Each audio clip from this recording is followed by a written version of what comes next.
Hello again guys, welcome back to Big Al's Big Workout video.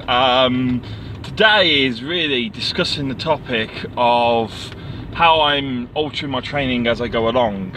It's important for obviously you guys to see how I train, the workouts that I do, and to hear the commentary as I sort of train and do it. But it's nice to have a little bit of a sort of pause and a talk every now and then as to what I'm doing and why I'm doing it.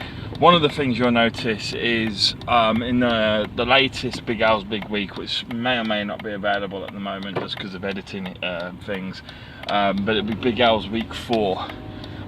In that there's a lot of squatting, heavy squatting around the 220 kilogram mark, which is about 440 pounds, or 220 is what, 485 pounds. Okay, so they're the kind of lifts that I'm doing at the moment, and I'm doing those lifts normally I would do those lifts with knee wraps on.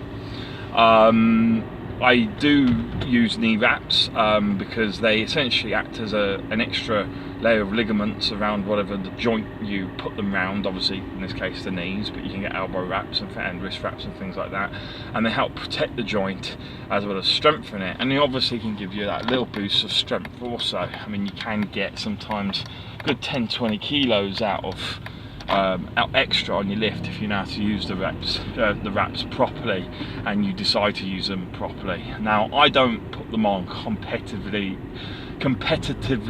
tight, okay? The tighter you put them on, the more you get out of them. I just put them on so it's more psychologically I feel like I'm protected, and I do have some extra protection there. It takes away a little bit of the knee pain that I sometimes get from time to time.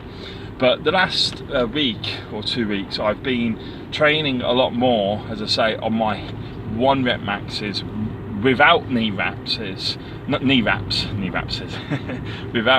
knee wraps on my squats and on my deadlifts, and also on my shrugs when I do them. And the whole point of that is, well, my body with the wraps is capable of getting 220. Without the wraps, it's possibly that my body's not quite 100% there yet, that I'm kind of almost doing a force negative when I put on my wraps and do a 220.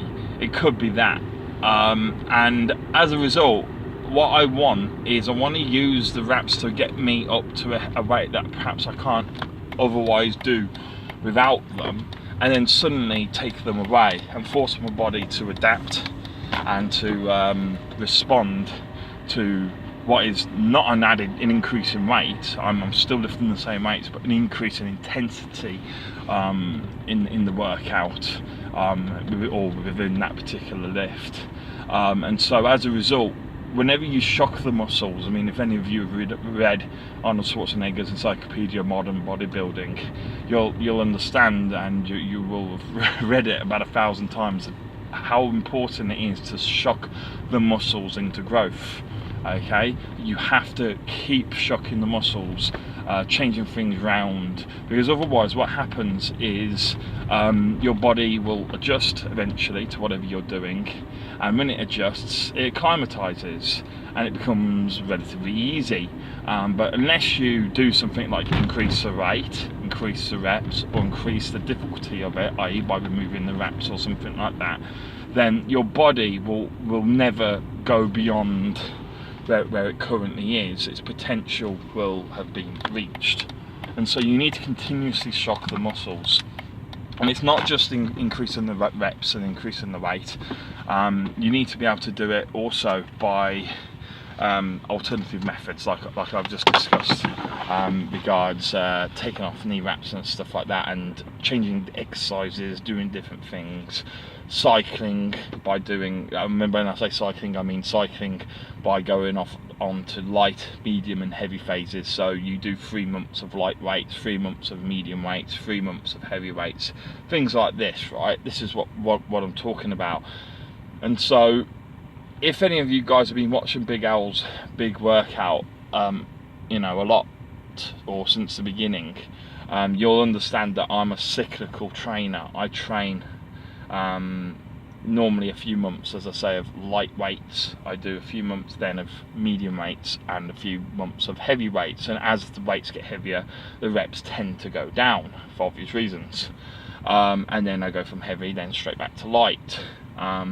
This is how I was taught to train, and the whole principle of it is almost to imagine a current, or an ocean tide. You know, the ocean tide, it's relentless, it never stops, and it always gets that little bit further up the beach every time.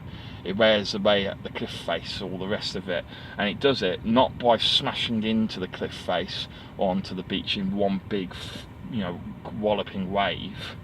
It does it little by bit by bit. It goes up, it goes back, it goes up, it goes back, it goes up, it goes back. And that's the whole point about cyclical training, is you push your body, and you still push your body, but you push it that little bit less, so you're kind of resting and relaxing while still doing something. Then you push it really hard, and then you push it just a little bit less, and then you push it hard, and then a little bit less, and eventually you get to the point where obviously you start making progressive gains. And what I mean by progressive gains is not just bursts of gains where you gain a little bit size and strength once a year every now and then. You constantly make small little gains, and you'll still get those little bursts where you go, wow, I feel the last couple of months I put a bit of strength on, or whatever. And that typically happens in the medium phase, or going into the heavy phase, you'll suddenly put a lot of strength on, because that's what those phases are designed for. But overall, your overall strength will be progressively getting stronger, and that's the whole point. Because the last thing you want to do is come off your heavy phase, go into your light phase, and stay in light phase. By the end of the light phase, have lost all that peak strength that you had in the heavy phase, simply because it's just that you had peaked for it. It's just that your body was conditioned and used to lifting heavy ass weights. You really ideally want to, at any point in your light phase or medium phase or heavy phase, wherever you are in your training, be able to go and do your 1 rep max. And it should be, at the very least, at the very minimum, it should be equal to that, or very close, 10 to 15% at most off what it is in your heavy phase when you're specialising in 1 rep maxes. That's the whole point of really maintaining your strength, because and progressing with it, progressive gains, progressive strength gains is really what I'm sort of angling at. And that's what I've been doing with my training recently. Is I've been training it very, very hard for the last 2-3 weeks, and it's starting to take its toll. My body's getting a little bit tired, so this week I've decided to do 1 rep maxes or similar kind of style workouts. And I'm doing that because that is, believe it or not, even though it works the deeper muscle fibers more so than volumetric work, it is actually a rest for the body. It's not burning as many calories when it's doing that kind of training. It's not hitting your head as much. Psychologically, it's a lot easier to deal with, because, well, once you've got the rep, you've got the rep. That's it. Workout over. Instead of, oh, I've got another 100 reps to do on this and 100 reps to do on that, that kind of thing. So it's really good, just to change things around a little bit every now and then. I'm currently in the end of my heavy phase anyway, so it's nice to just do those 1 rep maxes. But obviously, this year's been a bit of a weird one for me, because my training has been disrupted, obviously, with a car crash and things like that. So it's been more recovery rather than training. But I'm hoping from within about 3 to 4 weeks time, you'll see me sort of maybe enter my light phase. And then if you guys stick with the channel, stick with me and watch the workouts, you'll see how my light phase progresses from my current heavy phase, which I'm in at the moment, or sort of pseudo heavy phase that I'm in at the moment, then onto the medium phase, and then onto the heavy phase. And you can see the logic behind it as I progress and continue. And you can, as I've just described, you know the reasons why I'm doing it now, and it does work for me.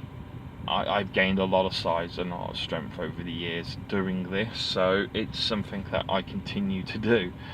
And anyway, this is just a little bit of a sort of background information video, guys, as I say, supplementing Big Al's Big Week, because it's something that I can't always include in massive detail on the videos over as a commentary, simply because I don't have enough time to talk. Like, I've done 10 minutes of talking already. You know, that's pretty much most of the video, and that would be about the saying, oh, there's 140 kilograms on the bar at the moment. So I might incorporate this as a separate video, but also within Big Al's Big Week video also for you guys, so you got two opportunities to see it. Thank you, and I'll see you soon. Bye bye.